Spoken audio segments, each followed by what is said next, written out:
بسم اللہ الرحمن الرحیم۔ السلام علیکم ورحمۃ وبرکاتہ۔ بھائیوں، بزرگوں، دوستوں اور میرے ماں بہنوں، آج ہم بات کریں گے پردے کے متعلق، پردے کے شرائط کے متعلق کچھ باتیں۔ پردے کے شرائط کیا ہے؟ پردے کے شرائط کتنے ہیں؟ ہر کام کرنے کا ایک طریقہ ہوتا ہے، ہر کام کا ایک اصول، ایک قانون ہوتا ہے۔ اس کام کو ہم جس طرح کرنا چاہیے، اس طریقے کو ہم جس طرح کرنا چاہیے اس طرح نہیں کریں گے تو اس کے جو فائدے ہیں، اس کے جو فضیلتیں ہیں، اس سے جو آپ کو مقام ملنے والا ہے وہ نہیں ملے گا۔ تو اس لیے ماں اور بہنوں سے یہ گزارش ہے کہ جب بھی پردہ کریں تو شرائط کے ساتھ پردہ کریں۔ ہم کو جس طرح نماز میں کوئی ایک شرائط چھوٹ جانے سے نماز ہماری نہیں ہوتی، نماز ہماری مکمل نہیں ہوتی بلکہ قبول نہیں ہوتی، کیونکہ نماز کی شرائط میں سے ہے، تو اسی طرح پردے کے کوئی ایک شرائط بھی چھوٹ گئی تو وہ پردہ نہیں ہوتا۔ آج ساری دنیا پردے کے خلاف ہے۔ بہت سے لوگ پردے کے خلاف اس لیے ہیں کہ ہم پردہ صحیح طرح سے نہیں کر رہے ہیں۔ مثال کے طور پر کسی نے آپ کو کوئی کام دیا، کچھ کہا، تو آپ اس کام کو اچھی طرح ادا کریں گے تو آپ کی ویلیو رہے گی، آپ کی عزت رہے گی، آپ کی مقام رہے گا۔ اگر آپ نے اس کام کو صحیح طرح سے نہیں کیا ہے تو آپ کو وہ کام نہیں دیا جائے گا، آپ کا کوئی مقام، آپ کی کوئی قدر، آپ کی کوئی قیمت نہیں رہے گی۔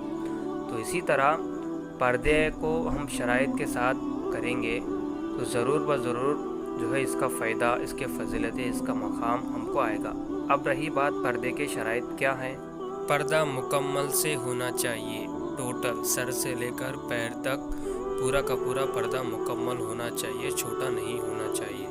یہ ہو گئی شرائط نمبر 1۔ دوسرا، زینت والا نہیں رہنا چاہیے، چمکیوں والا، موتیوں والا اور جو ہے کلر والا، اس طرح پردے میں کوئی زینت نہیں رہنا چاہیے، سیدھا سادہ صاف ستھرا رہنا چاہیے۔ آج کے ماحول میں شیطان کا یہ بہت بڑا دھوکہ ہے کہ بعض خواتین پردہ تو کرتی ہیں لیکن ان کا سر کا دوپٹہ، سر کا جو نقاب رہتا ہے وہ کلر کا رہتا، کسی کا وائٹ، کسی کا پنک، کسی کا ریڈ، تو یہ زینت میں شمار ہوتا ہے۔ اس طرح پردہ کرنے سے پردہ نہیں ہوتا ہے۔ تیسری شرائط، پردہ باریک نہیں رہنا، پتلا نہیں رہنا۔ پتلا اور باریک کا مطلب یہ ہے کہ پردہ کرنے کے باوجود بھی بے پردہ نظر آئے، پردہ کرنے کے باوجود بھی جسم کے آثار نظر آئے تو یہ پردہ نہیں ہے۔ پردہ باریک نہیں رہنا اور پتلا نہیں رہنا۔ اور چوتھی شرائط یہ ہے کہ پردہ ٹائٹ فٹنگ نہیں رہنا چاہیے، بالکل ڈھیلا ڈھالا ہو، سیدھا سادہ ہو۔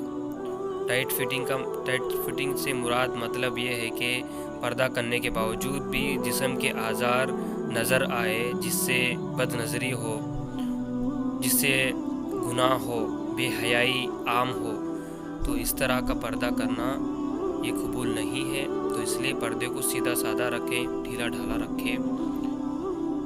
پانچویں شرائط یہ ہے کہ پردہ خوشبو والا نہ ہو، خوشبو نہ لگا کر باہر نہ نکلے اور خوشبو کا پردہ نہ پہنے، بالکل خوشبو نہ ہو۔ خوشبو لگا کر نکلنے والی عورت کو اسلام نے زناکار کہا ہے، غلیظ گندی عورت کہا ہے، اس لیے خوشبو کا پردہ نہ ہو۔ اس کی خوشبو کی وجہ سے کوئی غیر مرد بہک گیا یا گناہ میں، فتنے میں پڑ گیا تو اس کا گناہ اس عورت کو بھی آئے گا۔ چھٹی شرائط، پردہ مردوں کی طریقے والا نہ ہو، مردوں جس طرح کپڑے پہنتے ہیں اس طریقے میں پردہ نہ ہو، ان کے طریقے پر نہ ہو۔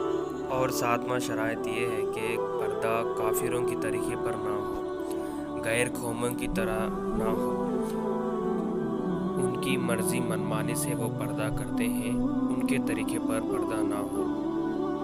اور آٹھواں شرائط یہ ہے کہ فخر دکھاوے کے لیے نہ ہو، کہ لوگ دیکھیں کہ ہم پردہ کر رہے ہیں، فخر دکھاوے کے لیے نہ ہو، لوگوں کو دکھانے کے لیے نہ ہو، صرف اللہ کی رضا کے لیے پردہ ہو۔ امانت سمجھ کر اس ویڈیو کو آگے لوگوں تک شیئر کریں۔